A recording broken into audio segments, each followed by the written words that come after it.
Made the simple way. With real lemon juice, 75% less sugar, and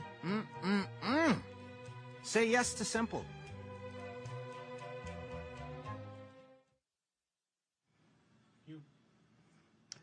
Hey folks, today is Friday, July 1st, 2022. Coming up on this special edition of our show on the Black Star Network, we are live from New Orleans and Essence Festival, of course, Coca-Cola.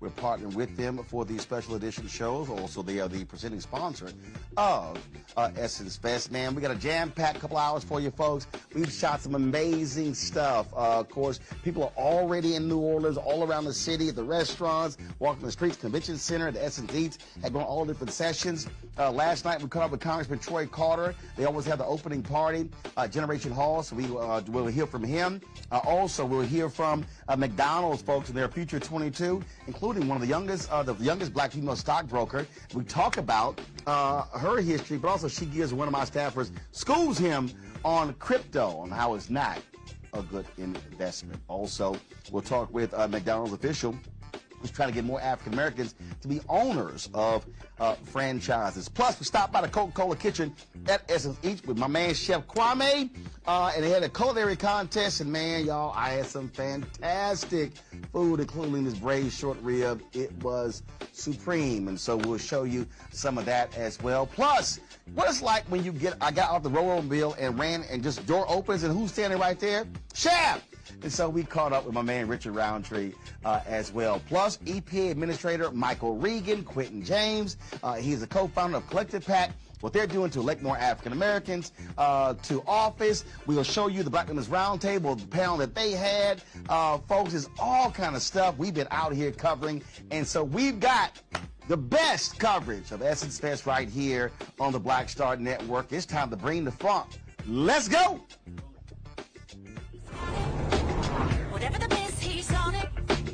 Whatever it is, he's got the scoop, the fact, the find. And when it breaks, he's right on time and it's rolling. Best believe he's knowing. Putting it down from sports to news to politics. With entertainment just for kicks, he's rolling.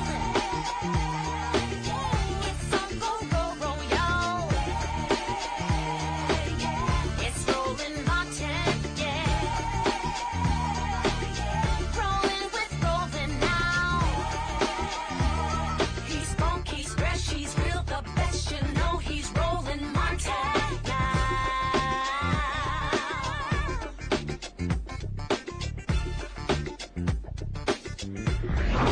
Martin.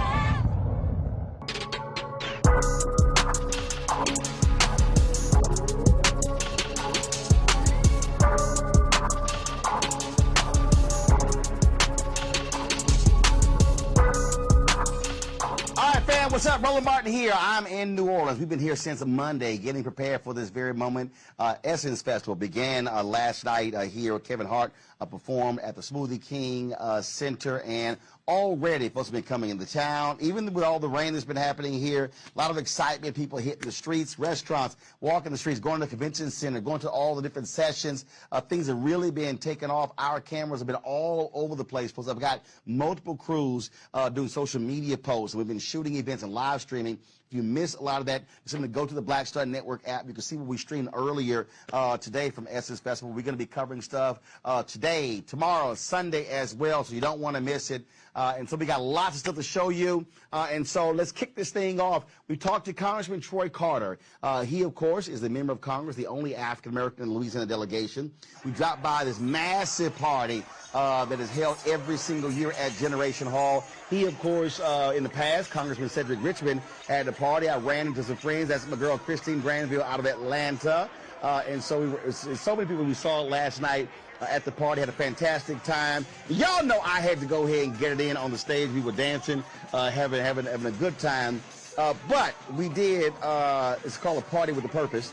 And so we did talk a little purpose with a man, Congressman Troy Carter. And so we talked about politics. We talked about economics. We talked about the importance of this festival. We also had a little conversation about the power of black love. Here is my conversation with the Congressman. All right. I understand. Always good to be with you, bro. Indeed. Well, I see you folks getting here early this year. Oh, yeah. You know, people have been so waiting on the moment to get back to Essence, to get back to New Orleans. And after 2 years hiatus, you can see people are very happy. Very glad to see you, brother. Always good to be with you. Folk out having a good time, enjoying Essence, good, clean, fun, partying with a purpose. A party, but yes, a party that talks about what we need to do to lift up our people, to fight against the evils that's going on with the Supreme Court, to fight against those efforts to turn back the clock. It's a good time. And one of those evils, I mean, the way it should be going down, you should be having a second black colleague after November, and what the Supreme Court did was truly foul. Absolutely. Listen, math is math. You can split, dice this any way you want. We've got 6 members of Congress, and we are 1/3 of the state. Should be 2 members. There should be two black members. 2 black members in the United States Congress from Louisiana. And unfortunately, this Supreme Court has dealt us yet another dirty hand, and we're going to continue to fight. And what I tell people all the time is, don't let this lull you to sleep. Let this energize you to come out, to vote, to push. The more they try to move the ball, the more they try to take away our rights, the more we have to fight. The more we have to get to the ballot box, because elections have consequences, and we're seeing them manifest themselves right now. Well, one of the things that I was just the other day, Gary Chambers put, I think it was doing a radio interview, and he said that New Orleans, Monroe, and I think one other city, literally the black turnout was from 20 to 36%. And what I've been saying is, in these places where our folks are, we've got to get that number to 50, 55, 60. We do that, we can run elections. And so what is it going to take to get, again, that black number above 50%? Let me tell you, I think the Supreme Court action on stripping the rights of women, their reproductive freedoms, and the right to choose is going to backfire, and it's going to mobilize people to come out and vote like never before. When you hear Senator Cornyn from Texas who says we should revisit Brown v. Board of Education, we should revisit Plessy versus Ferguson, the separate but equal doctrine, man, if that doesn't get your attention, nothing does. We need to energize and come out, and I believe come November, you're going to see a turnout like we've never seen before. We have to stay angry. We have to stay hungry. We have to stay laser focused on making sure we did what Georgia did. Right. We picked up 2 Senate seats that we weren't supposed to get. Now we've got to go after those who don't understand the basic decency of serving people. Get them up or get them out. I'm glad you mentioned Georgia because I've seen some numbers that estimate that there are 300,000 unregistered but eligible African Americans in Louisiana. And so is there a movement here to create a new Louisiana project like Georgia did, to go after those folks, to touch them where people have been, frankly, not talking to them, ignoring them, to activate that base? That's what changed Georgia. And let me tell you, we don't need to recreate the wheel. I was with Nikema Williams today, who's my dear friend and colleague in Congress, and who is chairman of the Democratic Party.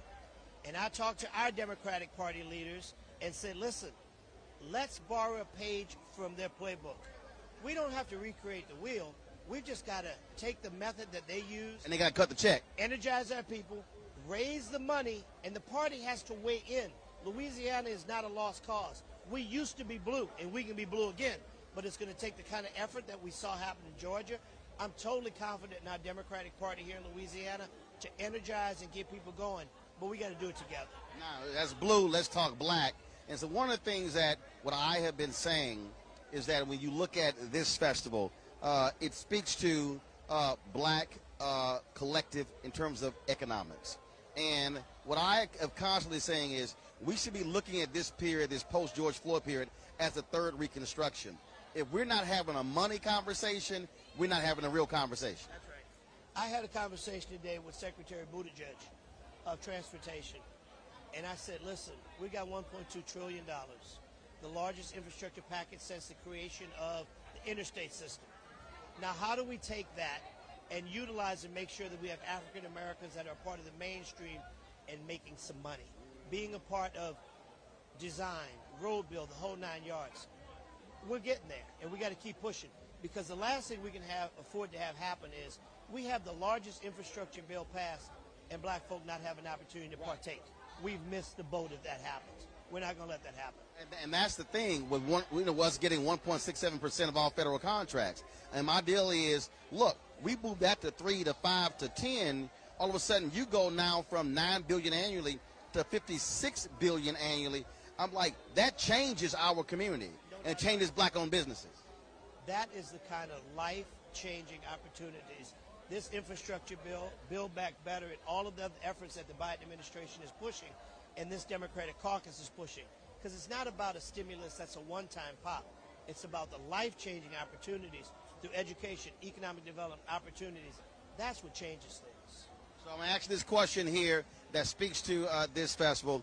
In your own words, explain what black love feels like when folks are here, whether it's a party, whether at the festival, in this city, in the restaurants, and just what does that feel like, black love? It's an unconditional, unexplainable, from the heart, deep, the essence of love. When you look at all of these beautiful people that are here, that come from all over the world to enjoy the music, the culture, the food, and the party with a purpose. It's like when we had the Million Man March years ago. When people came together and there was a sense of belonging, a sense of love. We got to keep tapping into that.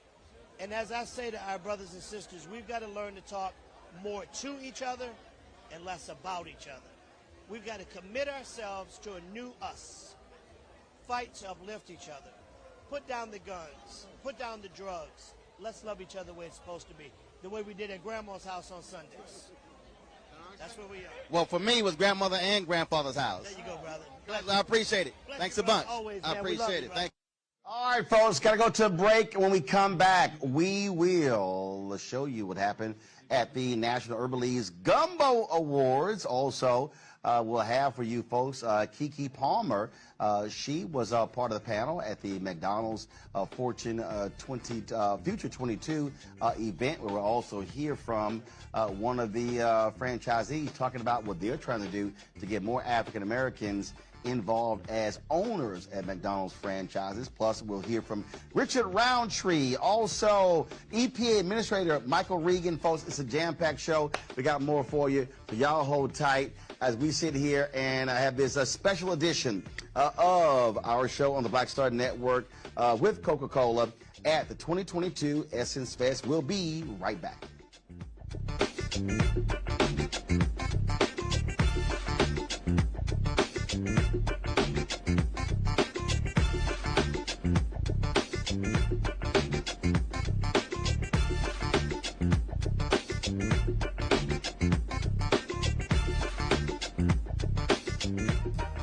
Made the simple way. With real lemon juice, 75% less sugar, and say yes to simple.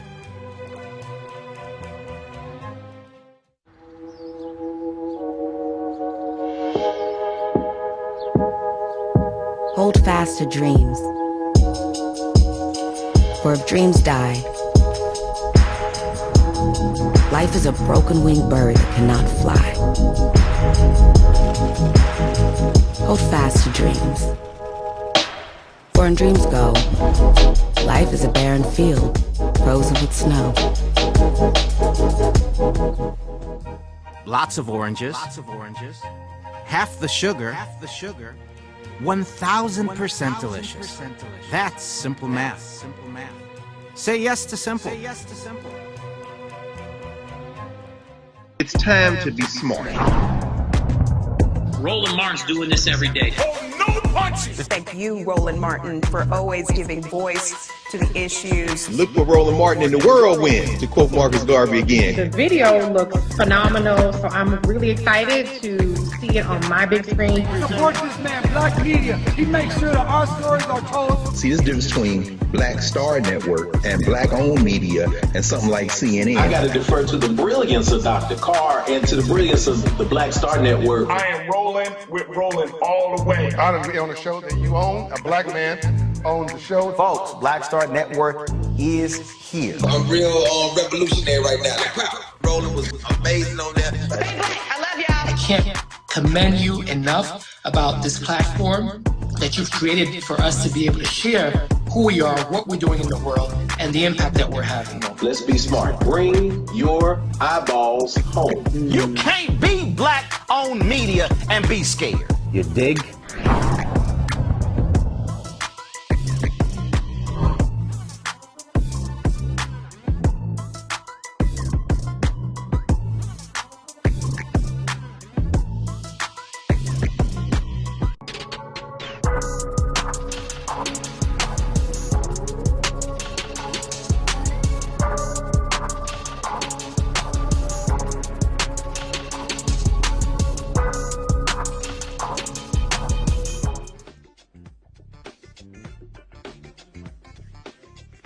All right, folks, welcome back to our special edition of RMU on the Black Star Network, powered by Coca-Cola. We are here at the 2022 Essence Fest in New Orleans. National Urban League had their Gumbo Awards. Mark Morrell, the CEO of the National Urban League, former mayor of New Orleans, native of the city. His dad was mayor here as well. The convention center is named after his dad, Ernest Dutch Morrell.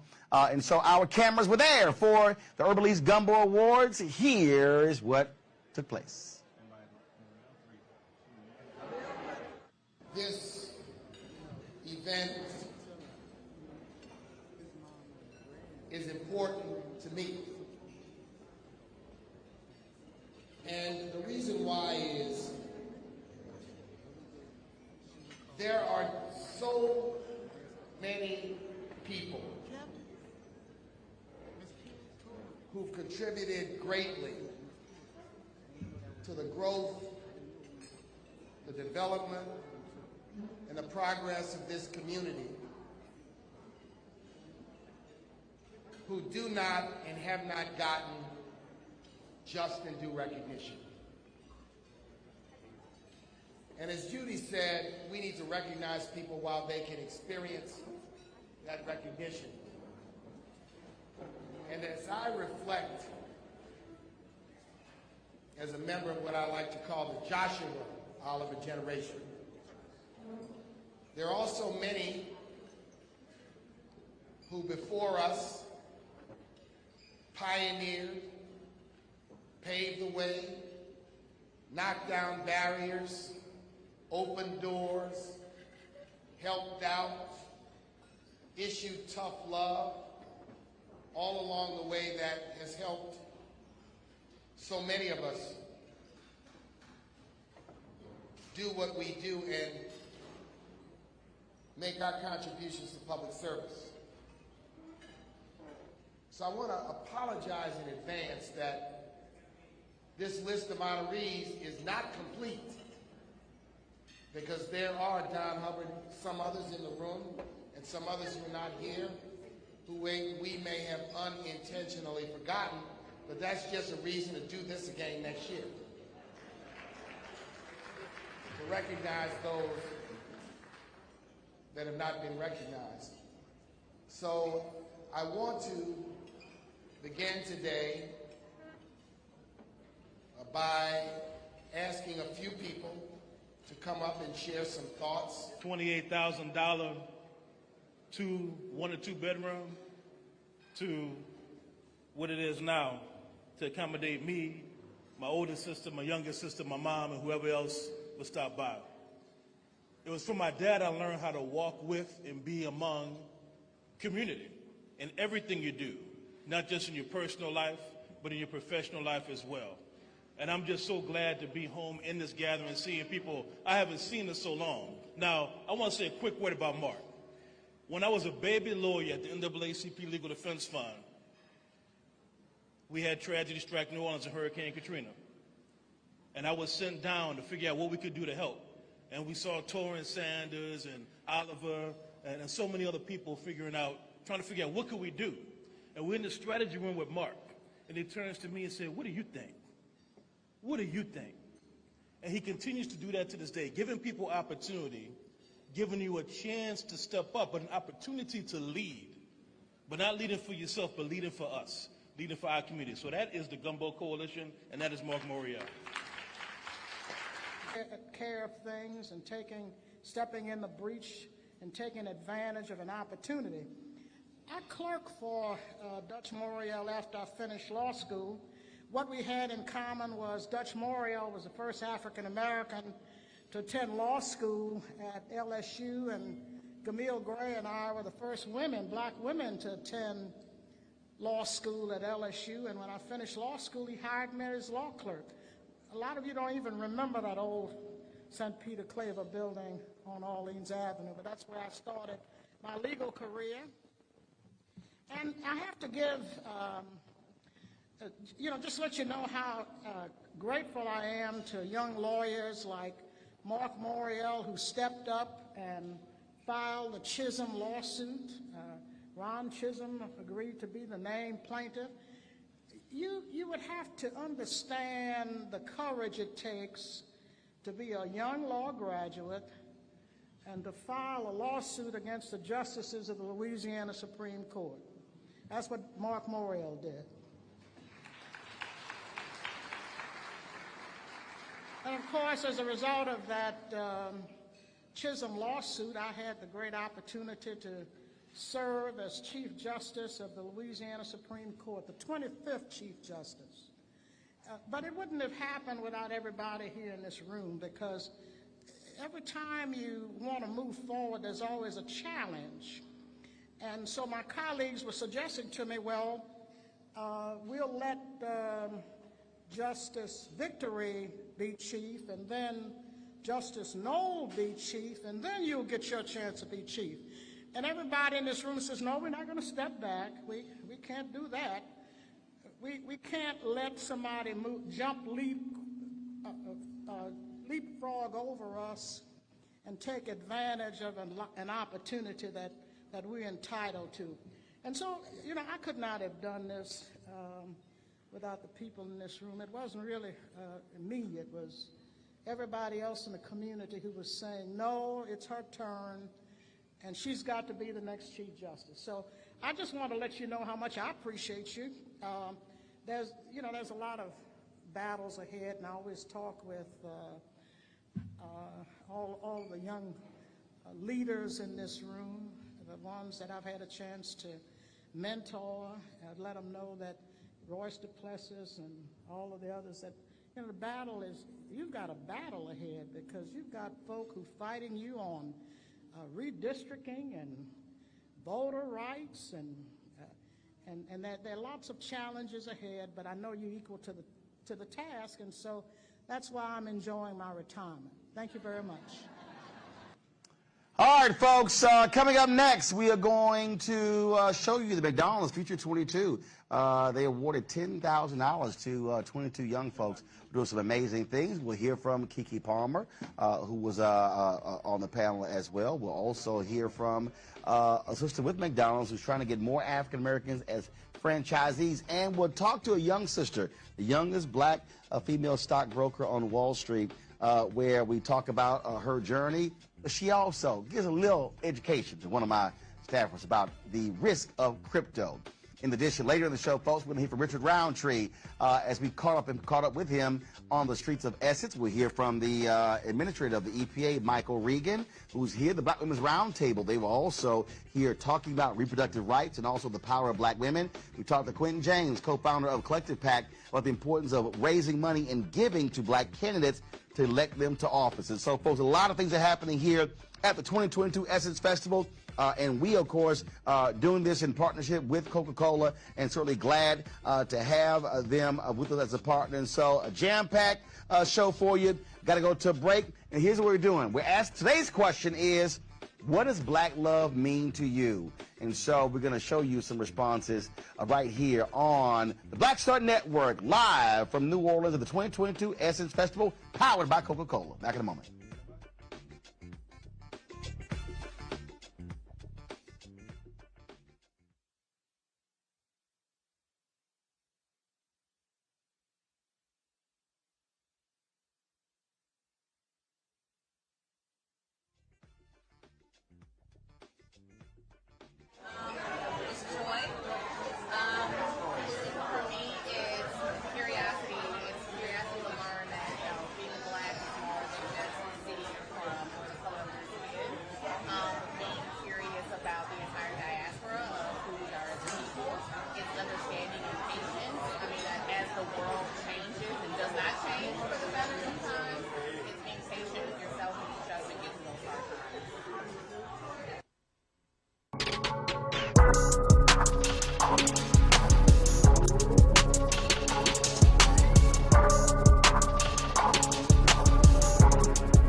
lots of oranges, half the sugar, 1000% delicious.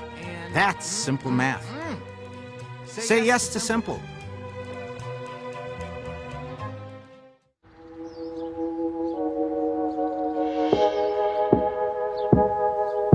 Hold fast to dreams. For if dreams die, life is a broken-winged bird that cannot fly. Hold fast to dreams. For when dreams go, life is a barren field, frozen with snow. Made the simple way. With real lemon juice, 75% less sugar, and say yes to simple.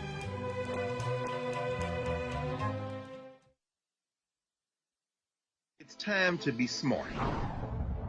When we control our institutions, we win. This is the most important news show on television of any racial background. Y'all put $2, $3, $4, $5, $10, $15, $20, $30 on this and keep this going. What you've done, Roland, since this crisis came out in full bloom. Anybody watching this, tell your friends. Go back and look at the last 2 weeks, especially of Roland Martin Unfiltered. I mean, hell, go back and look at the last 2 days. You've had sitting United States senators today, Klobuchar and Harris. Whatever you have that you can bring to Roland Martin Unfiltered to support it, please do, because this information may literally save your life. Watch Roland Martin Unfiltered daily at 6 p.m. Eastern on YouTube, Facebook, or Periscope, or go to RolandMartinUnfiltered.com. Support the Roland Martin Unfiltered Daily Digital Show by going to RolandMartinUnfiltered.com. Our goal is to get 20,000 of our fans distributing $50 each for the whole year. You can make this possible. RolandMartinUnfiltered.com. It's time to be smart.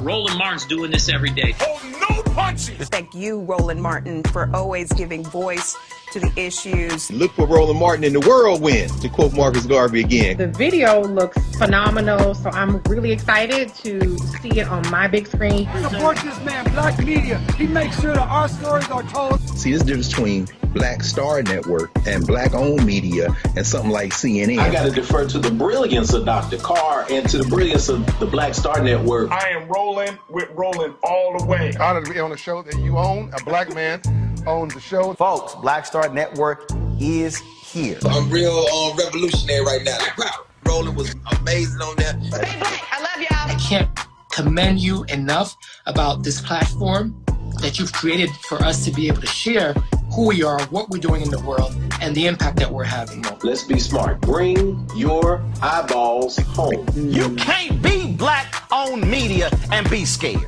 You dig?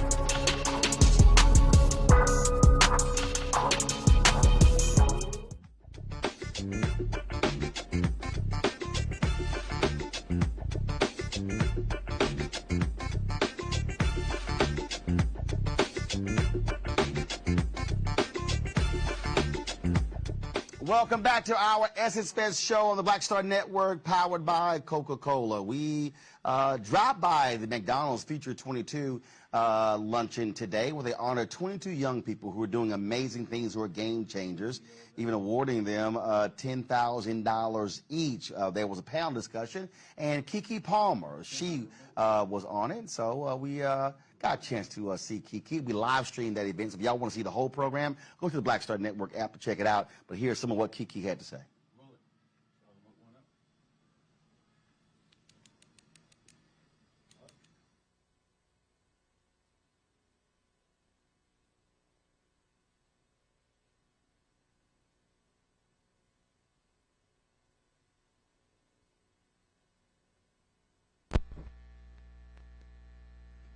All right, folks, we got an audio issue, so we'll do this here. We're going to come back to play Keke. I did catch up with one of the winners, one of the Future 22, a young lady who, the youngest stockbroker, youngest black female stockbroker on Wall Street, and here is our conversation.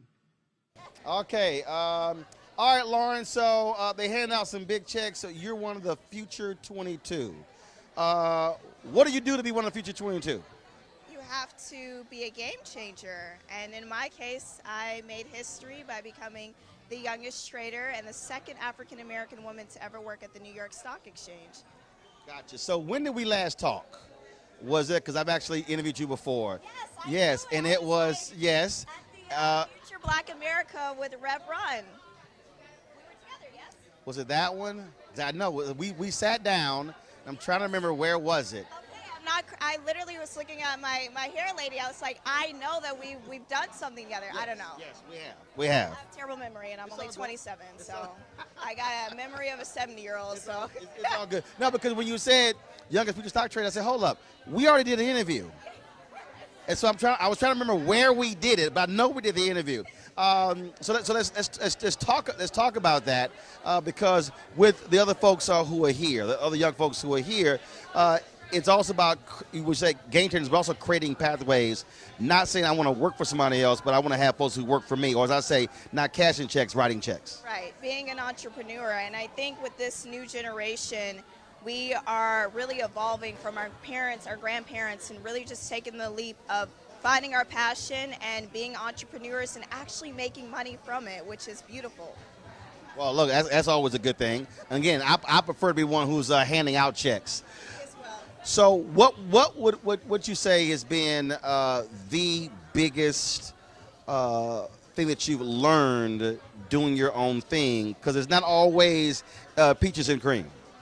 No. Being from Georgia, I threw a little peach in there, as you see. I saw that. I love that. Thank you for that. The biggest thing I've learned is how much people, whether they are intentional or not about it, will doubt you and will put fear in your mind and make you believe that you can't achieve what you have set out to do. And I'm a true believer that we individually know ourselves better than anyone else. So if you believe that you can do something, go out there and do it. Don't listen to the noise. Don't listen to the people.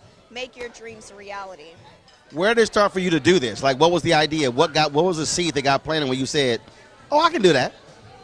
You know, it's my family, honestly. My family is the most supportive, and I have a brother with a disability, and he has this most optimistic mindset, and if he could do anything, he would. And so for me, I felt like, what is my excuse? And so. But did you have a family history of who was working on Wall Street? You know, right. So what was it when you said, oh, I want to do that? What was that thing that sparked that? You know what? Nothing sparked that. I had a gentleman say to me, do you want to work at the New York Stock Exchange? And what were you doing at the time? I had just graduated, and I had studied genetics, and I said, hell yes. I don't know if I can say that. So you studied genetics, yes. And he says you want to work at the New York Stock Exchange. Yes. How do those two go together? It doesn't. It doesn't. He just figured, oh, you smart. Like, you majoring in genetics? Yeah, you smart as hell. You can figure this out. I don't know, but he definitely opened that opportunity, and I'm a big believer of opportunities, and take the opportunity and do what you will with that. And so I said yes. I did have a strong background in math, so there's a lot of correlation in that. And y'all know that ain't roll. I can help you. I can count money. I can negotiate deals, but I hated math. Well, listen, I got you if you need it. I can help you budget, save, raise that credit score. What are we trying to do? But I don't even. Well, first of all, I pay for everything in cash, so I don't even need credit. I'm sorry. I'm saying. Everybody needs credit, even a business owner. For what? You need it. For what? To build. It helps build your capital. It helps to be leverage. I got the capital in the bank. Don't be silly. Don't be silly. Anyways. Math did drive me crazy. Yeah. I told my professors, I said, hey, look, I can count money. Yeah. I can go make money, negotiate deals. I ain't using Pythagorean theorem for nothing. Calculus, no, and I think that's simple math at its finest is what you need for finance. And if you could do that, then you're fine. And I think people get intimidated about finance and being in the industry because of the other things that we learn in school that just isn't applicable to your everyday life. Although I'm still not understanding crypto. It's still like, I actually like ones, fives. Don't invest in crypto. Thank you. Okay. Period. I'm sick because he on my team. He's a crypto fiend. No, absolutely not. Go ahead and talk to the camera.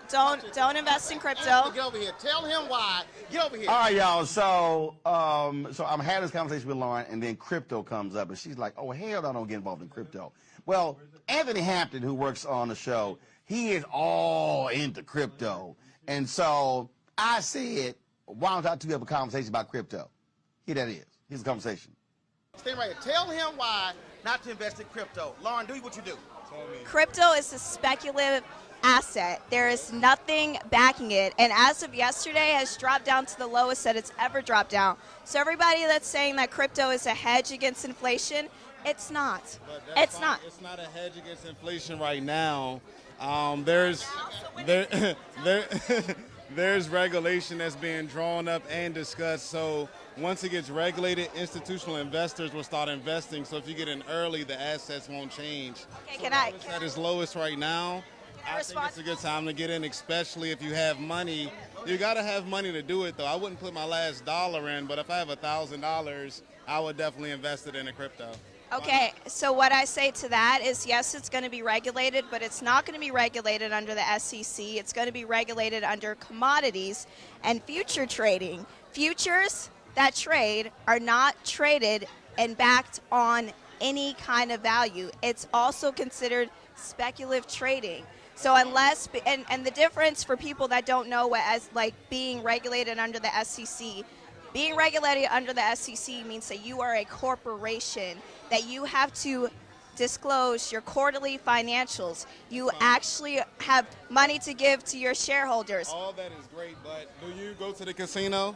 I don't. Okay, maybe not you, but there's millions of people that go to the casino. There's millions of people that also play the lottery. Right. So and 99% of their money. But they don't lose 99% of their money. With gambling? No, they don't. If Really? they lost 99% of their money, how would they afford the gas to get there? How would they're not losing 99% of their money. They're losing maybe 99% of the money that they're gambling with, but that's just the fun in it. So it's like, I have other ways, I have Roths, I have other ways that I invest my money. I have other companies as well. But if I want to be speculative about crypto, it's just a choice because everybody has a choice. So it's like, it could work, it couldn't work, but I'm not going to put people do DraftKings, everything. I mean, there's DraftKings, there's Caesars betting, like there's crypto. So you're telling the people that are listening to this interview to go out there and gamble? No, what I'm telling them is... He's not on the air, he's behind the camera. Yeah, exactly. I'm not on the air. This is not financial advice at all. I'm just saying this is Anthony Hampton advice. So if you want to do crypto, do crypto. Like, we good. All right, Anthony. All right, go back to work, Anthony. But yeah, look, I'm seriously. I've had people hit me up like, Roland, you should accept crypto for your Bring the Funk fan club. I said.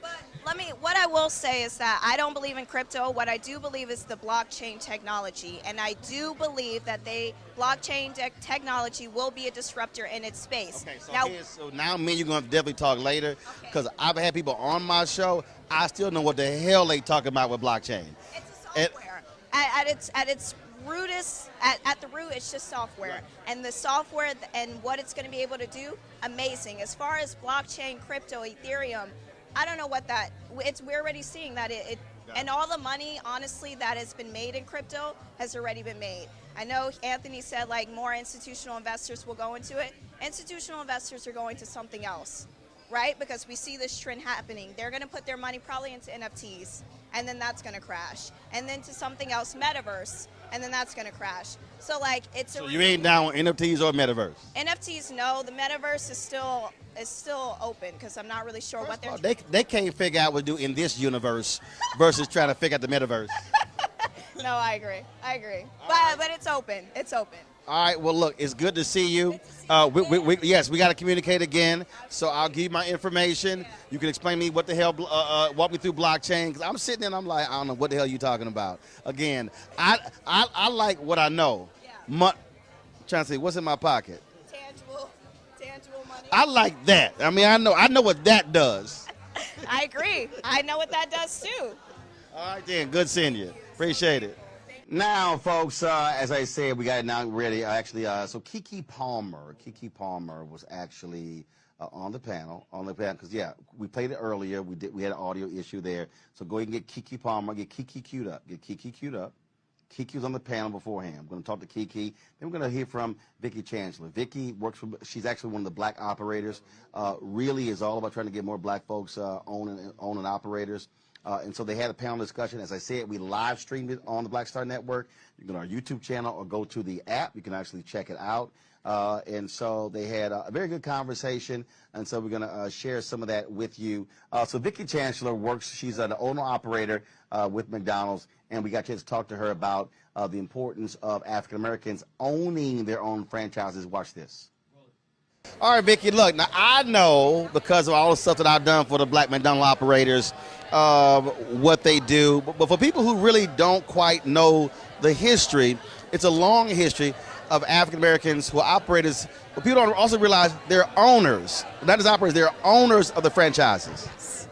We are definitely owners, and the difference between just being an owner and an operator, for us as owners, that means that we own our cash flow, we own the branding and the marketing and everything in our store, versus just being an operator where you go in and you run that store, but you really, when you sell it, you don't have anything to sell. As an operator, when we sell it, we own that cash flow and are able to hopefully become multi-millionaires. I've known a lot of operators when I was in Houston or Dallas, Chicago, D.C., and unlike, there's no dissing the other owner operators, but the black operators have really been critical players in philanthropy in many black communities across the country. Yes, we pride ourselves in giving back to our communities. And when you are a black operator, you know that you stood on the shoulders of somebody else. You know that when you lived in that community, it was that your minister or that black teacher or just that neighbor that made sure that you were on the straight and narrow. And as a community, we always had to look out for each other and make sure that we were helping the next person up. And obviously, what are you doing? What are the black operators doing to create that next generation of owner operators? I've met several. Many of them, their parents own stores. But for somebody out there who's looking to actually say, I want to be an entrepreneur, how do they get involved and say, hey, that might be a possibility to become McDonald's owner operator? So excellent question, and I'm glad you asked that.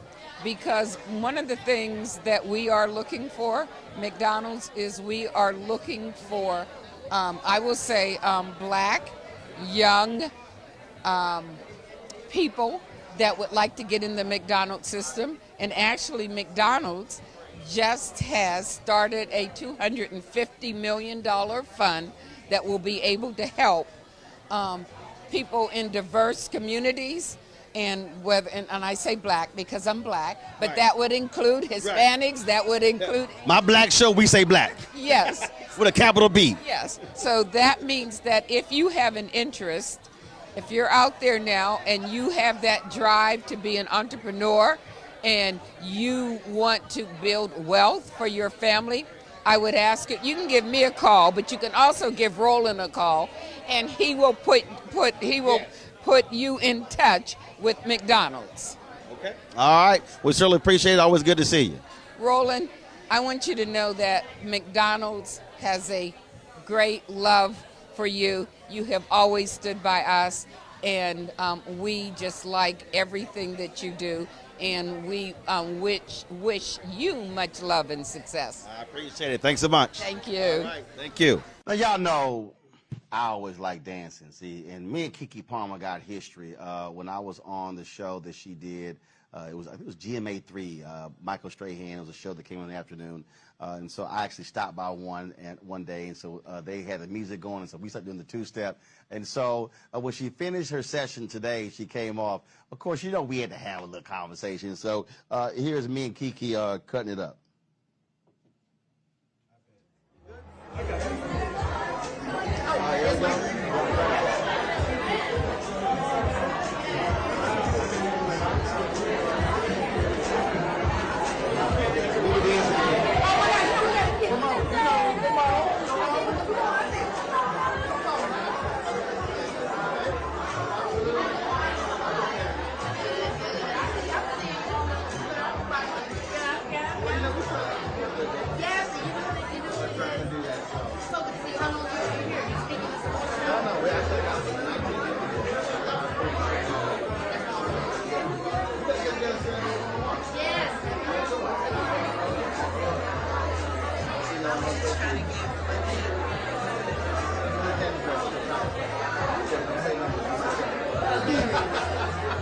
McDonald's owner-operators. McDonald's owner-operators, please meet in the Carrollton room on the first floor. Carrollton room first. All right, y'all, again, it was great to see Keke, and we look forward to having a one-on-one with her on the Black Star Network. All right, y'all, got to go to a break. We come back. The Black Women's Roundtable had a conversation about reproductive rights and the power of black women. We'll also hear from Quentin James, co-founder of Collective PAC, talking about the importance of fundraising for African Americans. And plus, Michael Regan, the administrator of the EPA, he talks about environmental justice in African Americans. All of that right here on the Black Star Network special edition of the Essence Fest 2022, powered by Coca-Cola. We'll be right back.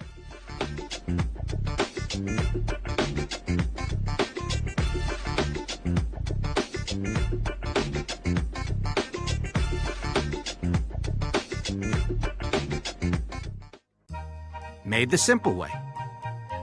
With real lemon juice, 75% less sugar, and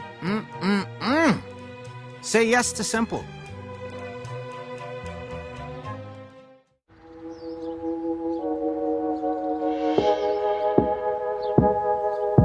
Hold fast to dreams. For if dreams die, life is a broken-winged bird that cannot fly. Hold fast to dreams. For when dreams go, life is a barren field, frozen with snow. Lots of oranges, half the sugar, 1,000% delicious. That's simple math. Say yes to simple. It's time to be smart. Roland Martin's doing this every day. Oh, no punches! Thank you, Roland Martin, for always giving voice to the issues. Look for Roland Martin in the whirlwind, to quote Marcus Garvey again. The video looks phenomenal, so I'm really excited to see it on my big screen. Support this man, Black Media. He makes sure that our stories are told. See, there's a difference between Black Star Network and black-owned media and something like CNN. I got to defer to the brilliance of Dr. Carr and to the brilliance of the Black Star Network. I am Roland with Roland all the way. Honored to be on a show that you own. A black man owns the show. Folks, Black Star Network is here. I'm real revolutionary right now. Roland was amazing on that. Stay black. I love y'all. I can't commend you enough about this platform that you've created for us to be able to share who we are, what we're doing in the world, and the impact that we're having. Let's be smart. Bring your eyeballs home. You can't be black-owned media and be scared. You dig?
folks, we've been traveling all around New Orleans asking the question to many folks, and that is, what exactly is black love? And so we've had an opportunity to catch up with some folks, and they've been sharing their thoughts about this. And so we've been using, this has sort of been a question we've been asking. So check this out.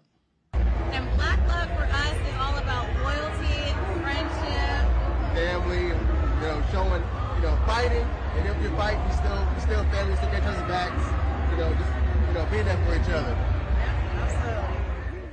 All right, then. So again, that's what black love is all about. And so again, it's been really interesting as we have been looking at the conversations that have been taking place, listening to a lot of these discussions. We had a chance to catch up with the folks at the Black Women's Roundtable. Of course, they were sharing their thoughts and perspectives of, you know, black women are a centerpiece of Essence Festival. And one of the things that we have been, of course, dealing with has been this battle with reproductive rights. That's one of the issues since the Roe v. Wade decision came down with the Supreme Court. That was a major part of a panel conversation today, but also the power of black women. The Black Women's Roundtable, they actually had that session. Melanie Campbell and her group, and so we had an opportunity to chat with them and to actually showcase that. If you go to our Black Star Network app, you'll actually see the entire event. We live streamed the entire event, an opportunity for us to be able to show you that conversation. And so I want to play some of that right now, y'all, and so hopefully we won't have any technical issues. And so let's go to that conversation. It's different medications that are FDA approved, that they have the right to access those medications through the mail, and they're willing to stand up for those protections. That's really important. You know, I think that there are other implications around access to contraception and just other health care services. There are some requirements under the Affordable Care Act and even under Medicaid and people's ability to access those sorts of services. So I think that the administration can do a lot to speak up on that, but I also think that they just have to be bold and unequivocal that this is a ruling that cannot stand. Right. Like we should not accept it as anything but a politically driven effort to deny women and people who give birth their rights. And they need to be bold and loud and consistent in saying, we will fight it. We will fight it at every place we can because it is unacceptable and it is inconsistent with what we know about the Constitution and our rights generally. But that's where they can start. I think you said that so beautifully, and I'm so glad you said it first because I don't have the nice words to say what I think they need to do, right? I just think this administration needs to boss up. Like that's what they need to do. They need to like stop playing this like little pitter-patter game and actually take off the gloves and do the work. Right? So yes, we have our role to play. I know we're going to talk about voting and the power of that, and all of that's important. But if we don't have folks who are willing to stand in the ways that we need them to, like unapologetically, like by any means necessary kind of attitude, then why are you in this office, right? I don't understand. So I think I'm coming with, I appreciate those who can like put it with this, like give us the right things to say, and I lean on these folks right here. Because I'm ready to say, get off your asses and actually do the work that you were put in your position to do. Our previous administration used everything and then some to put us in the situation that we are in. Why are we not doing the same thing? And not trying to say we're trying to be like the opposition, but it is important for our people to use their power that they have to the fullest extent of that and do that thing for real, y'all. So I think I'm coming with a lot of fire today in case y'all haven't noticed, but I'm ready for them to boss up. So we're looking at Roe v. Wade, we're looking at EPA, we're looking at an interesting border decision. And before that, it was guns everywhere, right? And so what we divide up, and my sisters to the left, they going in hard on Roe, and we know the impact. But this is like, you know that thing of you got to know your history or you'll repeat it? This folks. That's right. There's a bunch of folks that always had an agenda with the very, very few. So I want some white folks to understand, look, you weren't included either. They coming up for yours as well. The folks on the plantation, there wasn't a whole lot of folks in the big house. It was just a little crew over there, and everybody else served them.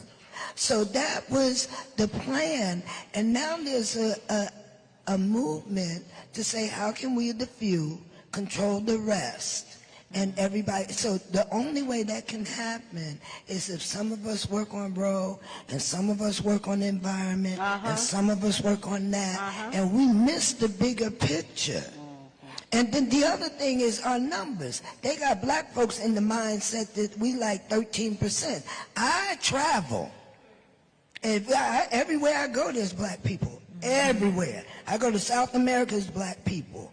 I go to Africa, there's a lot more black people. I go to Europe, there's plenty of black folks. So the issue and what time it is, we have to understand that we got to make the leap forward. We can't do what we've done. And we have to set an agenda for these young people that enables them to reach for the future. We're going to hold it down. And those of us that are in the blue states where you can get pills, the best thing I heard, buy a lot of them if you can afford to, so that we can distribute where they need to be. It's like, I am gangster. So when it comes to gangster, yes, dealing with a sister in a situation, we're going to drive you, we're going to provide you, we've done it for other stuff. And look, I'm not trying to party and get high, I'm trying to save a life. So we got to be there and let it be known. If you come for me, you come for all of us. That's it. So that's what time it is, because this is not a situation we want to. That it would be just about abortion. The only thing that I would just raise again, and I'm gonna pick up where you put down, is that we need to be intersectional and creative. So what does that mean? That means that even though this conversation is about abortion access, we know that black women are not just about abortion access, and abortion access is not just about abortion. It's an economic issue, it's an environmental issue, it's a criminal justice issue, it's all these other things that come into our lives. So our administration not only should be thinking about Roe, it should also be thinking about how do we make sure that the lives of black women, regardless if they want to have an abortion and or keep their pregnancy, right, that they are creating the conditions for that to happen. So we also need to be keeping them accountable of what does it mean to have fair pay. We also need to be keeping them accountable. What does it mean to also have paid parental leave? What does it mean for us to be thinking about this full range of things so folks can actually give themselves options? Because abortion access is more than about, oh, well, I just woke up and I just don't want to be pregnant. Even though sometimes that is the question, or sometimes that is the answer.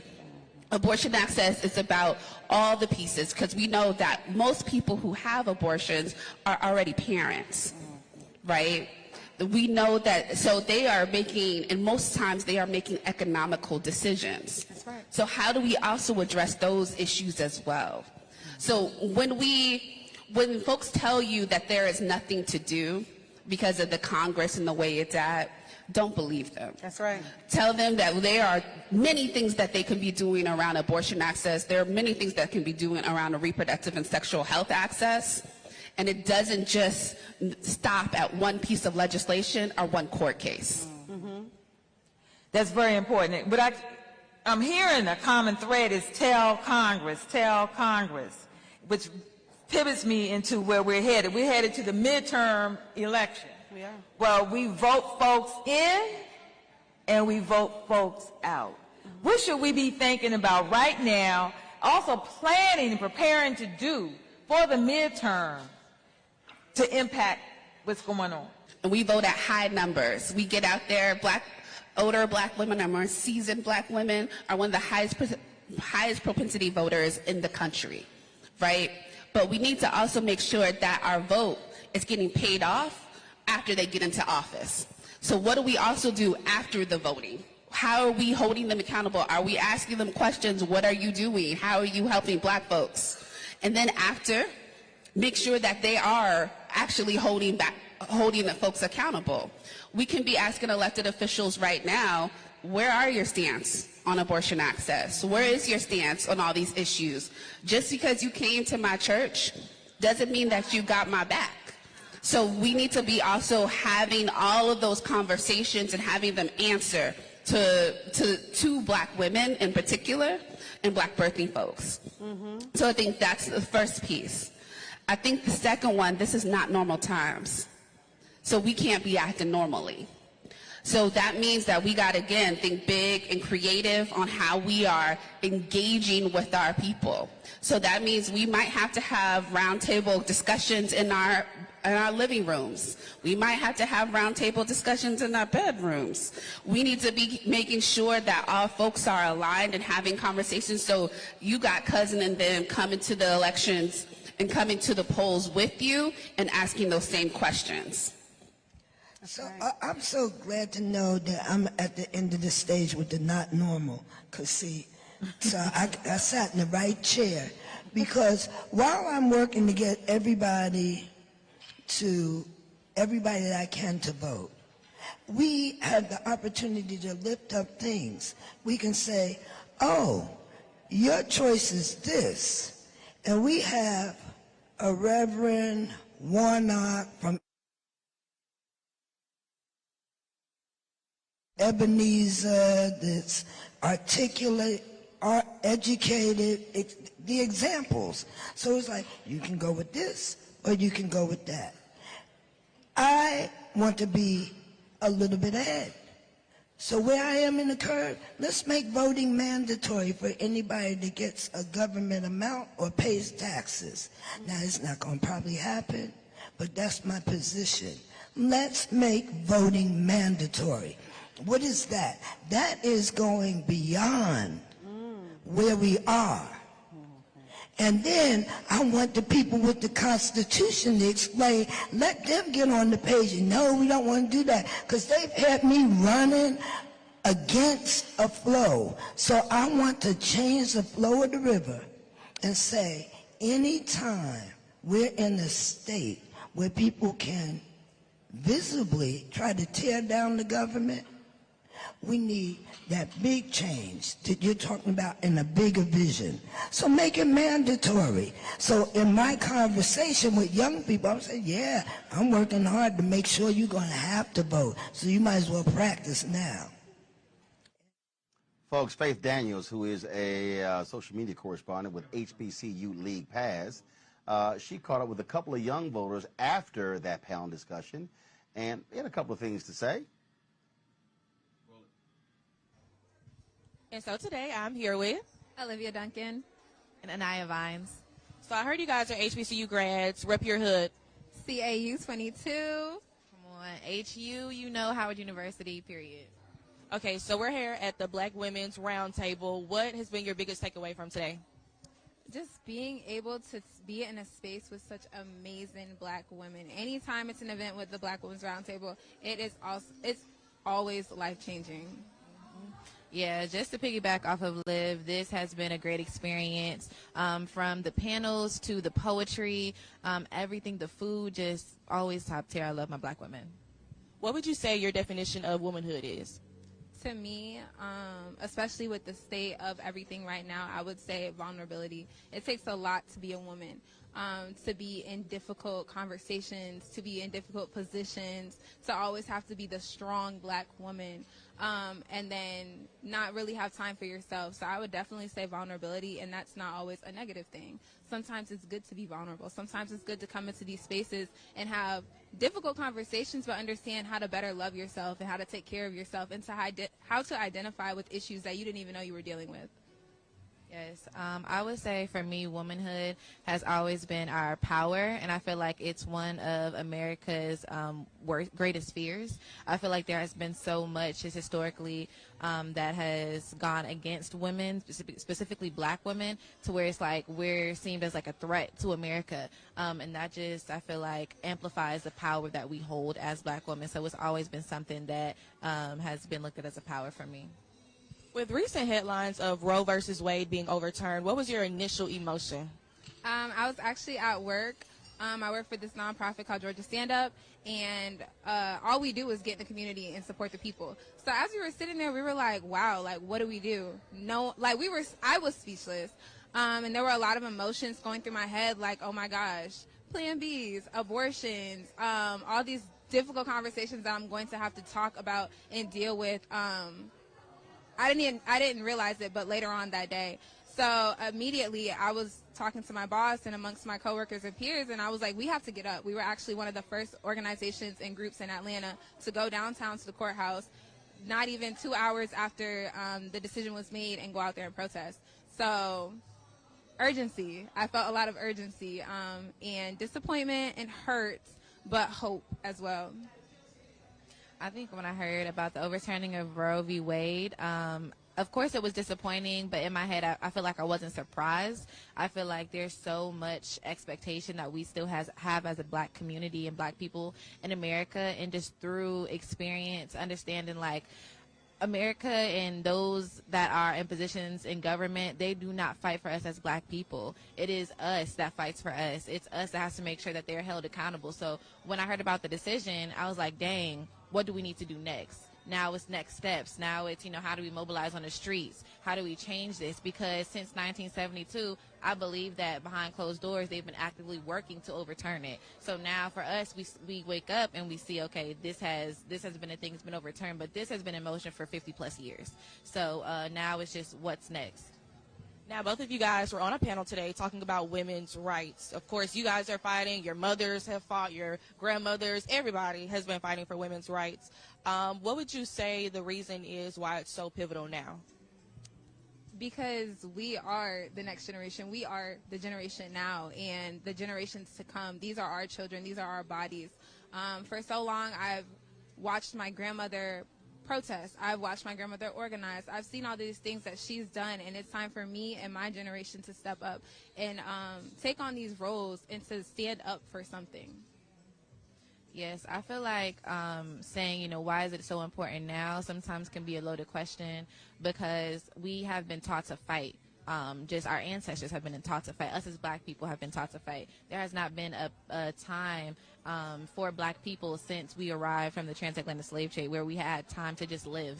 We have always been fighting to survive, fighting to speak, fighting for our rights, for our womanhood. So I feel like we're fighting because that's just our instinct at this point. I just cannot wait until we get to a point where we are not just fighting, but we are actually living. So before I let you all go, to the little girls that look up to you guys, that aspire to speak out for what is right for them, what is your advice to them?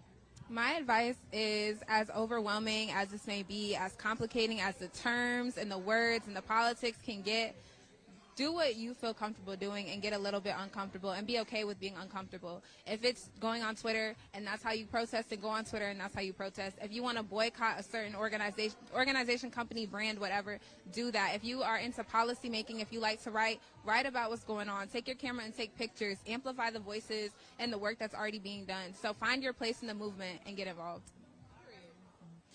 I would say, just know that you are naturally strong, and you have not only God with you, but you have those that came before you with you. So just channel that power. It is more so a thing that you are born into and born with rather than taught. And being a black woman in particular, you have nothing to fear because you are walking in the path of giants. So you'll be fine. How would you say today's event went? How excited were you for it? Today's event was phenomenal. Anytime Melanie Campbell calls me, I'm going to come running because I know when she does her events, you feel empowered, you feel a sisterhood, and there's this camaraderie that you can't get when you're just kind of on your own. But when we come to these convenings, it's phenomenal, and you're energized and you're just ready to get out and do the work. What is your definition of womanhood? My definition of womanhood? That's a good question. I think that I would call womanhood just, I don't necessarily think that womanhood has to just be a woman. I think that men can feel empowered by knowing that they are protecting and looking out for the best interests of people. It's looking out for one another. It's caring for one another. It's holding one another up, wind beneath other one's wings, and just helping to light someone else's candle. You don't have to do this alone. You don't have to be alone. You can work with other women, work with other men, work with other people to lift everyone up. So for the little girls and young ladies that look up to you and aspire to have as much courage as you all have in order to actually have a table talk such as this, what is your advice to them? Just keep doing the work. Don't think that you cannot do this. Don't think that you are not smart enough. You are not gregarious enough. You're not outgoing enough. You can do this work. The quietest voice can be the most powerful sometimes. So never believe that you cannot do it. Always know that whatever you put your mind to, whatever you think about, whatever comes to mind and thought of, I wonder if I could, yes, you can. Yes, you can. Period. Thank you so much, and I'll see you next time. Thank you. All right, y'all, when we come back, Chef Kwame has a culinary competition. Y'all, man, we had some good food there. And so we got an opportunity to judge that. Wait till we show you this from the Coca-Cola kitchen in the Essence Eats Pavilion. We're going to go to commercial break right now. And again, one more of our folks talking about Black love. You're watching the Black Star Network, folks, live from the 2022 Essence Fest, powered by Coca-Cola here in New Orleans. We'll be back in a moment.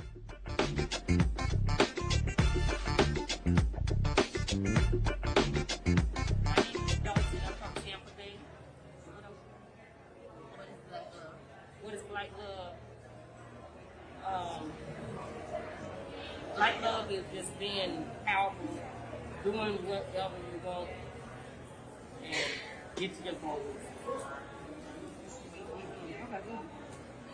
And my name is Roland, and I'm from Tampa, Florida.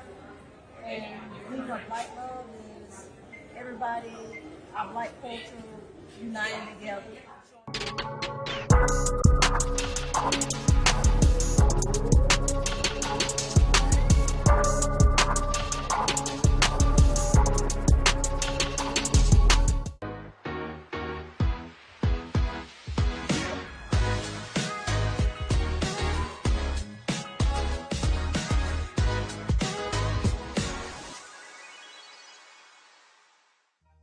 Made the simple way. With real lemon juice, 75% less sugar, and say yes to simple.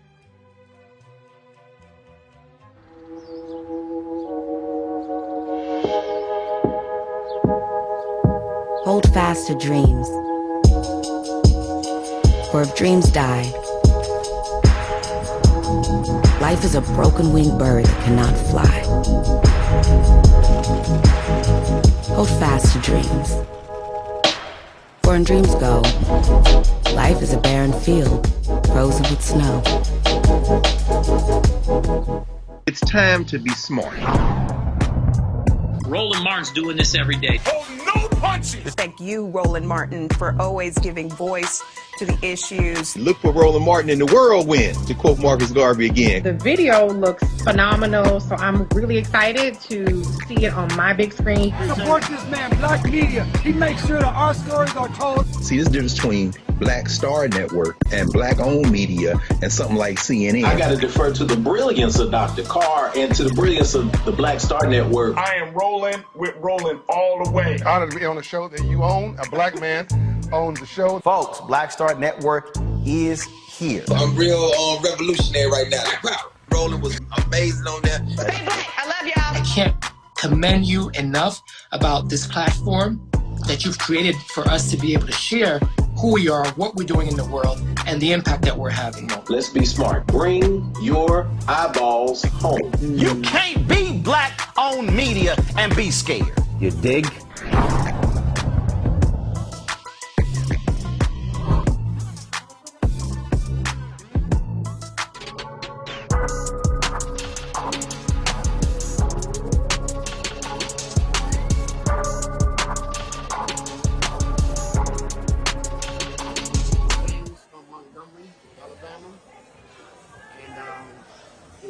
Question was, what is Black love?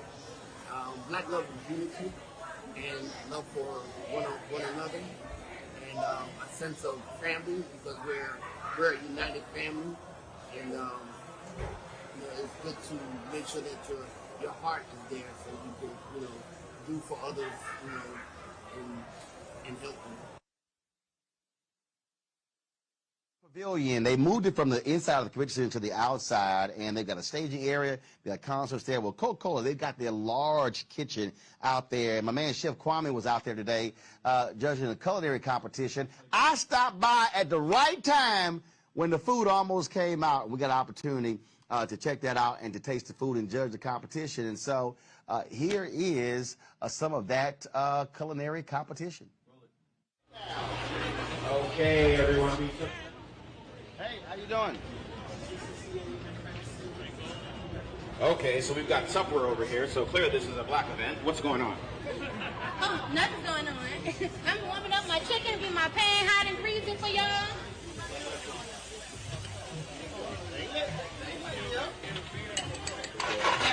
He was watching the other one. Oh, okay. Yeah, it smells really good in here. It does smell really good here. It smells like garlic, yeah, butter.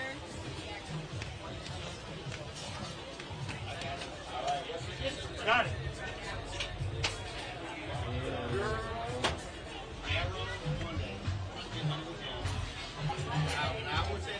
Well, hold on. I don't know if y'all know this, but this man cooks. Okay, like he makes not enough time. There's one thing that he makes that I don't really know about. What is the barbecue spaghetti? I call it Texas spaghetti. It's barbecue sauce with barbecue sauce. I use Italian sausage, but trust me, it's good. I tried. Hold up, I'm trying. Now my brother, who's an executive chef, he was hating on it until one day I went by the crib and it was gone. And now, no, he was making spaghetti. Family came over. Now, spotted a bottle of barbecue sauce on the counter. I went and cussed him out because he been dogging me for months, and I went, "You got barbecue sauce on that counter?" And so that started. I tasted it. And it was good. It was weird, but it was good. It was an alien. But remember, it started. I was in college. All I had was noodles, spaghetti, and barbecue sauce. I ain't have no meat or tomato sauce. So I was hungry, so I put it together. And then when the check came in, I got some meat, and I went, "Damn, this don't taste bad." And so then one day I was in the store, and I said, "I want to spruce it up. Now, why don't we throw some Italian sausage in there?" So I started using Italian seasoning, spaghetti, with the barbecue sauce, put that sucker together. That's it. And my family is like, "When are you making that sucker again?" And if you go to YouTube, we did one of our holidays, I live streamed the entire process. And it was... And it was about a 3-minute video. No, it wasn't 3 minutes. And I had all of my nieces and nephews cooking. They were all cooking. I made them all cook, chop and everything. All right, so how do you feel about this competition here? What do you think? Well, first off, again, I'm from Texas, so we like beef. I don't do nothing plant-based. So I'm gardening just is the only saying. plant-based. I mean, I do some lettuce and tomato, but that's about it. So I love braised short ribs. I love it when they're falling apart. So I'm looking forward to that. Now, what's the other dish?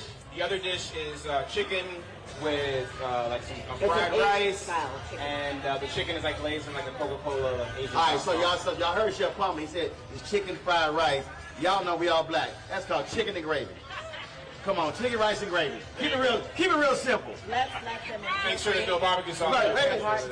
Chef said, let them interpret it. Yes. You know when you went to your grandmama's house, you was like, "What y'all got?" "We got some chicken and gravy and rice." Got it. That's it. But in 2022, it's chicken with fried rice. Well, in 2022, the Black experience is not monolithic. There are so many different layers that can happen with the Black experience. And it is. That's why we're here. We're celebrating the diaspora in all different ways. And give it up for these two women because there is 4 minutes left. All right, I got 4 minutes. Thank you all so much. It's looking good. Smelling good. Smells great. Hey, did she cook in the tennis outfit? Isn't it cute? I just feel like I'm going to try She like, "I played tennis and I'm going to go cook." Girl, you got 4 minutes. Don't be posing. She got 4 minutes. She's trying to pose. Open. No, I always look for new ways to wear a chef uniform, and I'm going to steal that idea. Oh, right. Okay, all right. Okay. When they come to your table. But it's hot out here. You can breathe with the skirt on, right? Come on now. Like she came from the golf course right to the kitchen. Let's go. What we got? What's going on here? Leeks. We got some leeks. Leeks? L-E-A-K-S? L-E-A-K-S. What's that? Shallot leeks are in the onion family, green onion family. Got it. Much more delicate.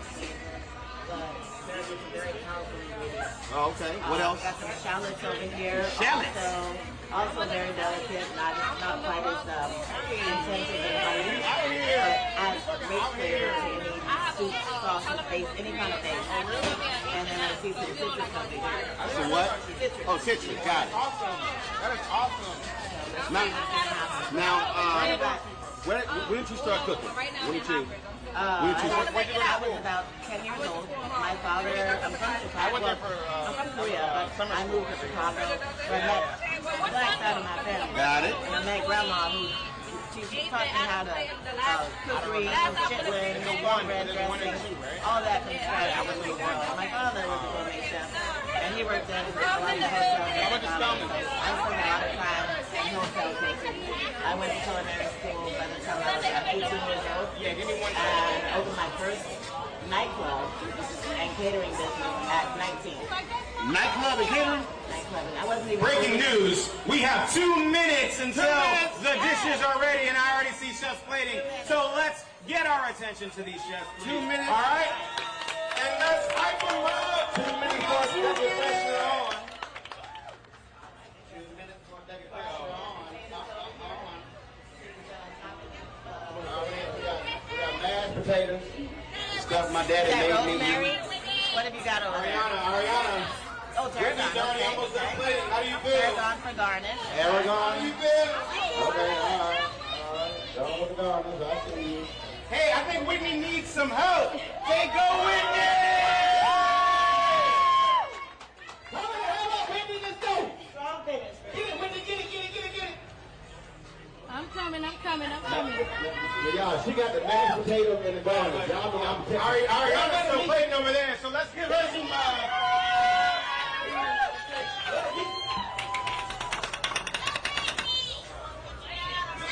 We got a little crowd going on here, ladies and gentlemen. All right. How many people do you think are out here? That's a high school back How many here. people do you think are out here? 50? Right here? Okay, I'm thinking of a number between 1 and 50. And nobody's screaming out. If you raise your hand and you get it right, then you're going to taste the dish with me, all right? 1 minute. 1 minute. You already eaten it. Okay, I'm sorry. You, sir. I go. Oh, no. Oh, yeah. Right. What's her name? Whitney. Nope. Oh, that's Whitney. Yes. Nope. All right, come on, Whitney. She said 25. Nope. Nope. 150. Come on, stay in the parameters.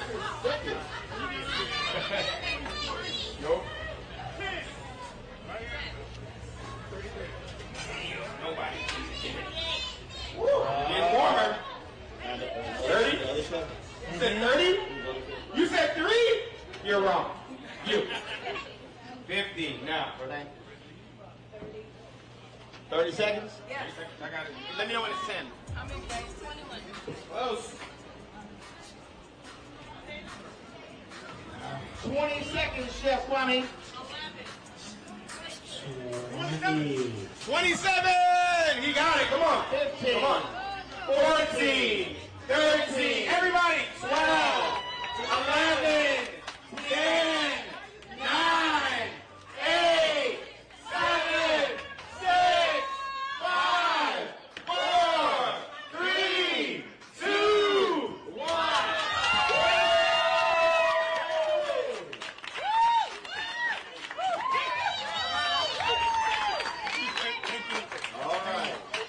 So what's the chef's name on the side? Ariana and Whitney. Ariana and Whitney. Ariana. All right, so we're gonna start with you, Ariana. Tell us what you got. All right. So I have Nola Cola chicken bites on the top of a bed of garlic fried rice. Oh. And it's in the fleur-de-lis, right? Yes. That's a little fleur-de-lis. She playing to the crowd. Nola Cola. Yes. Nola Cola. And I have Coca-Cola. Oh, she said it. I got Coca-Cola. Let me.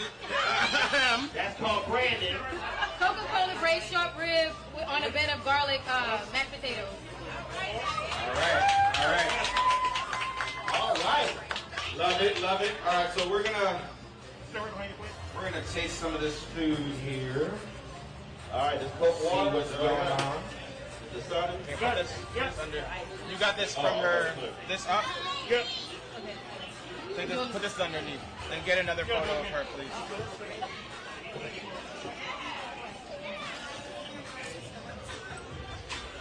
To the right, to the right, to the left, to the Right, ready for me? Yes.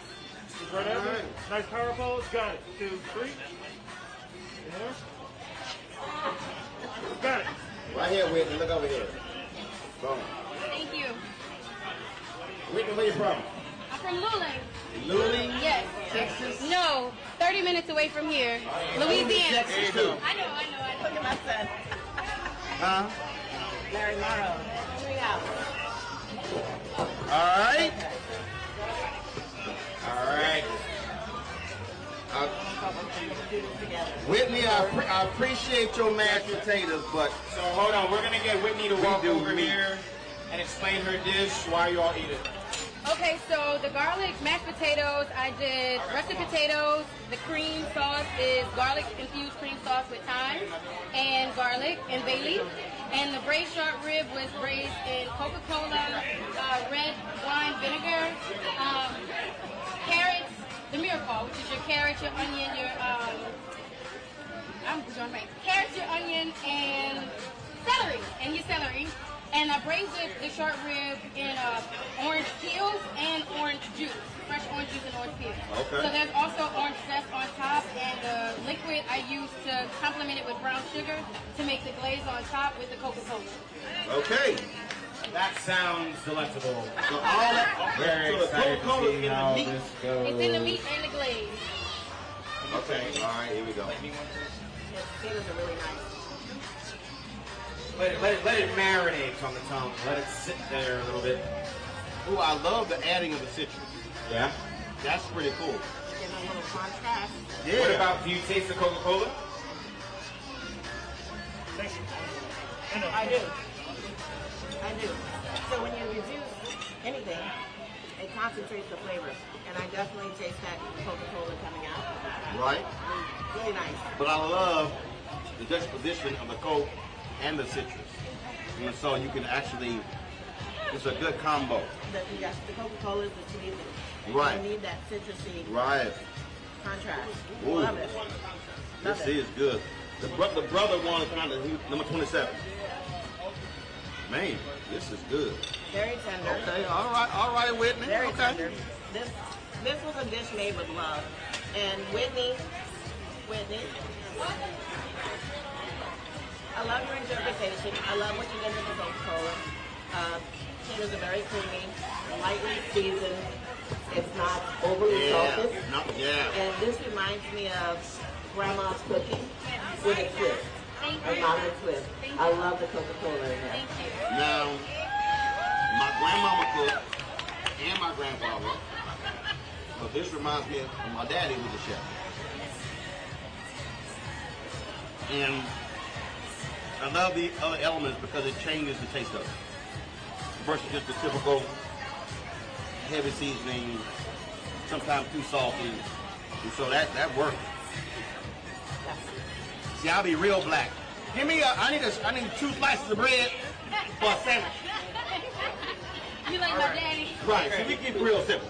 All right, so we're going to go to the sweepstakes winner and get her opinion after she has her photo shoot. Which one, me? Yeah. Got it. All right, what do you think of the dish as an honorary judge? This is some awesome stuff. I'm telling you, this is really, really good. The mashed potatoes are super creamy. This meat is fabulous. It's fabulous. This is fire. Nice job. All right, rice. Ooh, Okay. that sauce. So we gotta move on to the Ooh. next dish. We got a competition to do. Can you bring your next dish over, please, chef?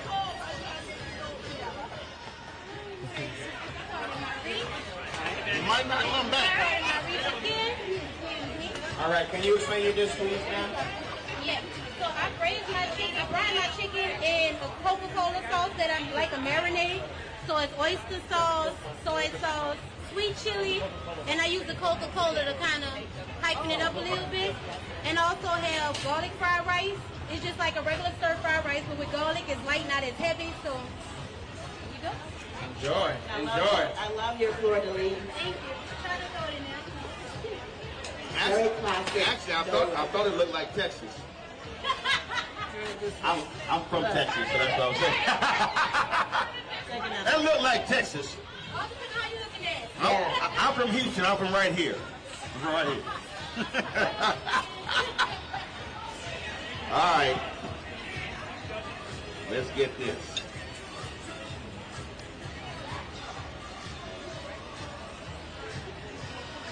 Like the butteriness of the rice. Taste the garlic.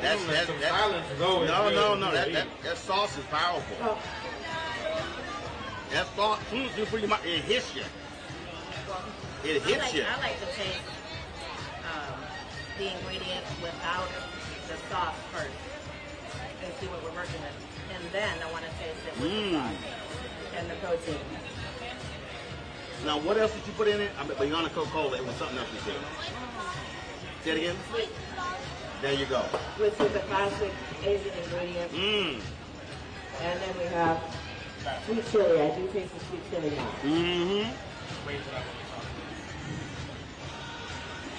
I like this dish. All right. And it got a little kick I to love it. garlic. Garlic is one of my favorite ingredients. But it got There's so much a you can do with garlic. little kick to it. Yeah, it does. All right. We love the banter, but we are black and it is raining, so we need to speed this shit up. Why don't we take a moment, turn your mics off, let's deliberate. Where's my judge at? You know this, but the first prize is actually $1,000. Alright? So the Annie has nuts. Can we play that song? Annie, yes, that's okay. The second prize is $500. Somebody buying drinks? Somebody buying drinks? Someone's buying us drinks after this. Coke and Henny. So it was a merciless battle. Both of you, first of all, I want to get up for both chefs here. Putting their heart on the plate. I think both of you did an amazing job. 15 minutes. I mean, I've been there. 15 minutes is a very, very, very quick turnaround to put a dish together. That was 15? 15 minutes. I got you a little late. Yeah, yes. It's Essence Fest. We understand. Yeah. But to put together dishes of this magnitude, both of these things, you know, I would say, I just want to say, great job to both of you. Yep. So without further ado, it is a competition, and I have to award somebody with first prize. Can we get a drum roll, please? For the first prize, Coca-Cola Essence Festival Cook-Off of all time. First place prize goes to Chef Whitney.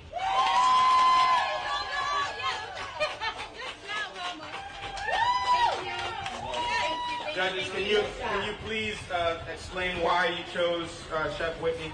I love the interpretations from both chefs. Love the execution, and I always find ways to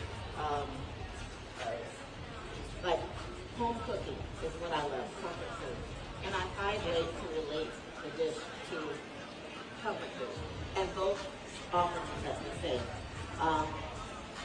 Both, like you said, you both executed everything very, very well. But I really, really love those braised burgers. Thank you. Happens to be one of my favorite cuts.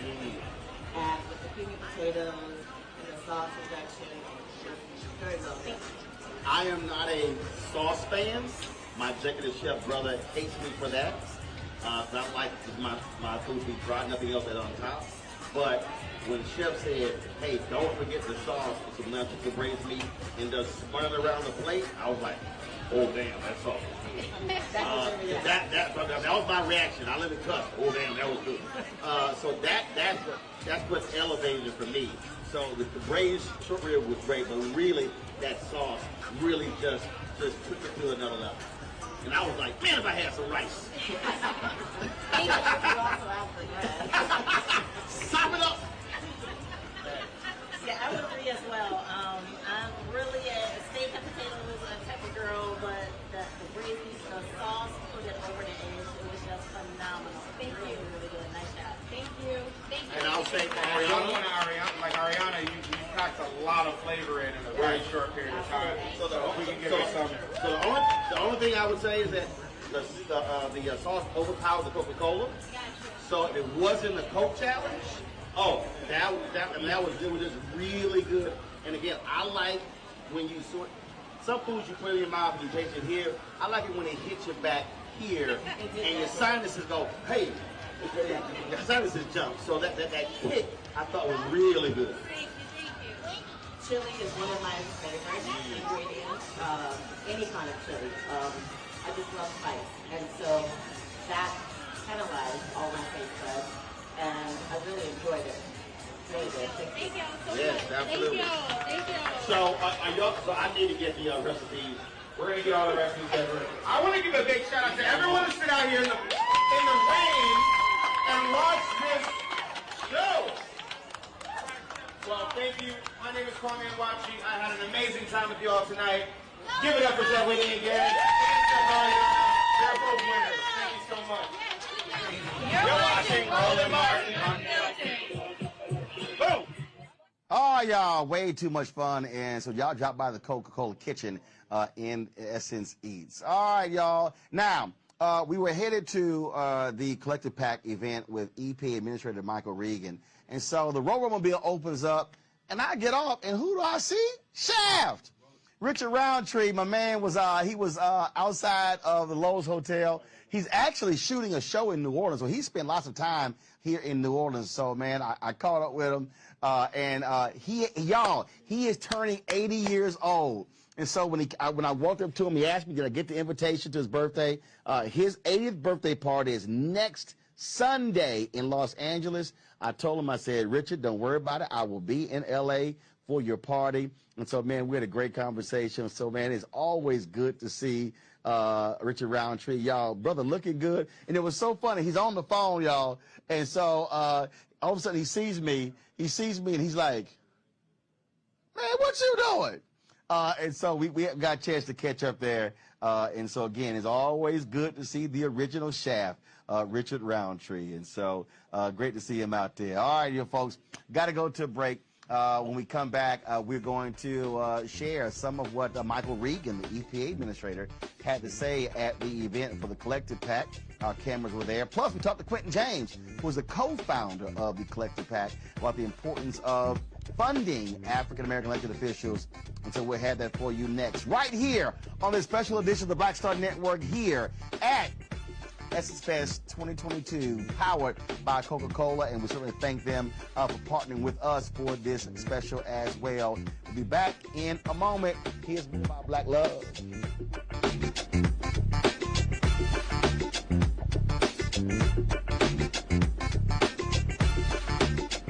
Hello, I am Anthony Dangerfield. I am known as the Good Fella, but what does Black Love mean? Oh, I apologize. Baton Rouge, Louisiana. But what does Black Love mean to me? The source of all life. I think that Black Love not only encompasses unity, but it spreads itself everywhere in a almost godlike manner. You know, I think it's the purest form of life. The greatest form of life, and we are all the benefits of it. Through Black Love, we have been able to grow beyond our wildest dreams, and also through Black Love, it's brought us down to a point to realize strengths that we never knew we had. So, all in all, Black Love is the thing that keeps this world spinning.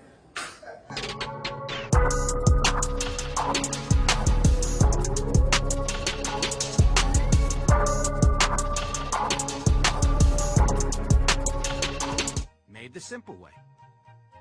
With real lemon juice, 75% less sugar, and say yes to simple.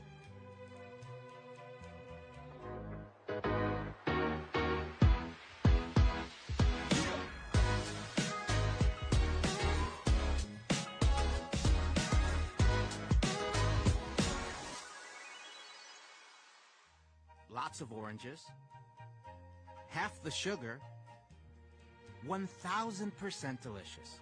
That's simple math. Say yes to simple.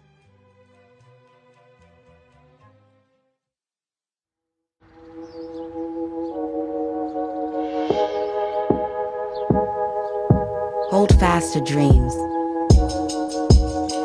For if dreams die, life is a broken-winged bird that cannot fly. Hold fast to dreams.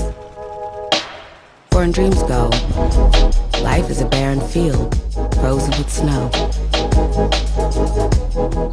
It's time to be smart. Roland Martin's doing this every day. Thank you, Roland Martin, for always giving voice to the issues. Look for Roland Martin in the whirlwind, to quote Marcus Garvey again. The video looks phenomenal, so I'm really excited to see it on my big screen. Support this man, Black Media. He makes sure that our stories are told. See, this difference between Black Star Network and Black-owned media and something like CNN. I got to defer to the brilliance of Dr. Carr and to the brilliance of the Black Star Network. I am Roland with Roland all the way. Honored to be on the show that you own. A black man owns the show. Folks, Black Star Network is here. I'm real revolutionary right now. Wow, Roland was amazing on that.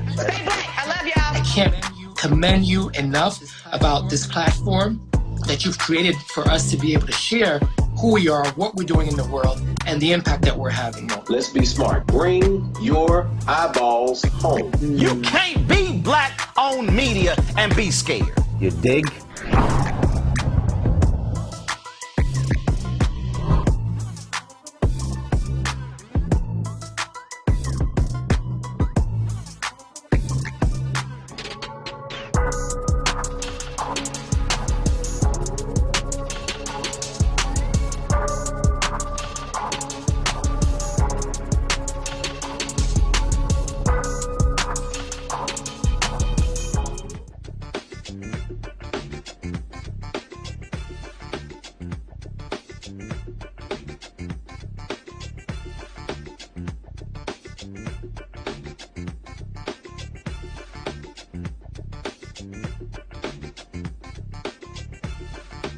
Folks, tomorrow here in New Orleans, Vice President Kamala Harris will be here speaking from the main stage in the Superdome, but there are many other administration officials who are all around New Orleans for Essence Fest. One of them is Michael Regan, a North Carolina A&T graduate who is now the administrator for the Environmental Protection Agency. Huge issue. We talk about environmental justice, environmental racism in the black community. And so the Collective PAC had a Q&A opportunity for a fireside chat. And here's that conversation with him, with the former mayor of Greenville, Mississippi. The second thing is the media followed me there. Well, when you put that kind of pressure on local communities, the things that I can't get done from EPA, those locally elected officials after the social media, after the MSNBC, after the CNN, they start to be embarrassed and they start to take action. And so after that tour, not only did we ramp up our enforcement and our inspections because we saw things firsthand, a lot of the locally elected officials, because of the coverage, decided to start taking action. The whole game plan was to bring attention to the issue. And I'll tell you, it's 2022, and I've visited communities where I'm talking with mothers whose children have been lead poisoned. If you are a black child in this country at or below poverty level, you are 4 times more likely to have elevated levels of lead in your blood. This is not coincidence. This is by design. I was in Jackson, Mississippi at an elementary school because I was supposed to talk to 8- and 9-year-olds about water quality. And I pulled up to this school, and all you could see was porta potties for as far as the eye could see, with no construction happening. Those porta potties are what the students were using because they didn't have good water pressure. This is in the middle of a pandemic. these are our children. And so my goal has been to use our voice, our bully pulpit, to bring attention, whether EPA can solve the problem or not. Bring attention to these issues because these issues are very real. Last thing I'll say was I was in Lowndes County, Alabama. 30% of the population in Lowndes County, Alabama has hookworm. 60% of the people in the community don't have good sewage connection. The kids play in the same yards that raw waste is spewing in those yards. This is happening in 2022 because government has failed so many people. So the passion is there, the need is there, and the will is there. And now, thanks to the president's leadership and our wrap, because of that $1.3 trillion that Mitch just mentioned, there's a significant portion of those resources that can go to solve these problems. We just have to make sure that the right people get those resources. You know, it's amazing to think about the fact that we are sitting in a space where not only are we having to address these issues, but we're also having to correct past harms at the same time. And I think we are all grateful for not only the work that you're doing in that space, but the encouragement that you're giving, and what I'm hearing is the call to action for all of us. That wasn't made easier this past week. That wasn't made easier with the decisions that have come down. And I know that you put out a public statement really stressing the public health aspects and the continued work that we have to do. And just knowing that there's been such a great recognition of the disparate treatment and impacts, as you've described, for minority communities, particularly black and brown communities. Can you talk a bit about how we are going to, or what you could encourage us to do to really encourage local, state, federal policy to come together and put action with what both Mayor Landrieu outlined, what the environmental groups can do? How can we turn that into action in light of the opinions that we've just experienced? Well, this is one of these situations where you wish you could Monday morning quarterback it. I mean, it's unfortunate that we don't remind ourselves that the power of our voices is something that we have to use. We have to wait for a Roe v. Wade, or we have to wait for the Supreme Court to roll back, our Clean Air Act statutory authorities. So, we have to have a sense of urgency. Congress gave EPA $100 million just to focus on environmental justice grants and air quality monitoring. We're trying to distribute those resources to organizations that have never had a seat at the table. The big national green groups have finally started to mobilize and rally around environmental justice, but we also don't want to overlook those groups that have been on the ground since day one. Collectively, with the big green groups and those organizations, we need to push resources collectively from philanthropy to our budgets to really shore up the infrastructure of those people on the ground. It's nice for me to come into town and talk to people, but I'm not a trusted voice of the community. The trusted voice in the community are the community members themselves. We have to start having more conversations like this one. We have to have more Journey to Justices. We have to really just get in the room. And the great thing about the Journey to Justice tour was I reached out to the leaders in the communities and said, you design this tour. You tell me where to go. You tell me what time to show up. And that's something different. Folks, if you want to see the full conversation with EPA Administrator Michael Regan, simply go to our Black Star Network app or go to youtube.com/Roland S. Martin to check that out.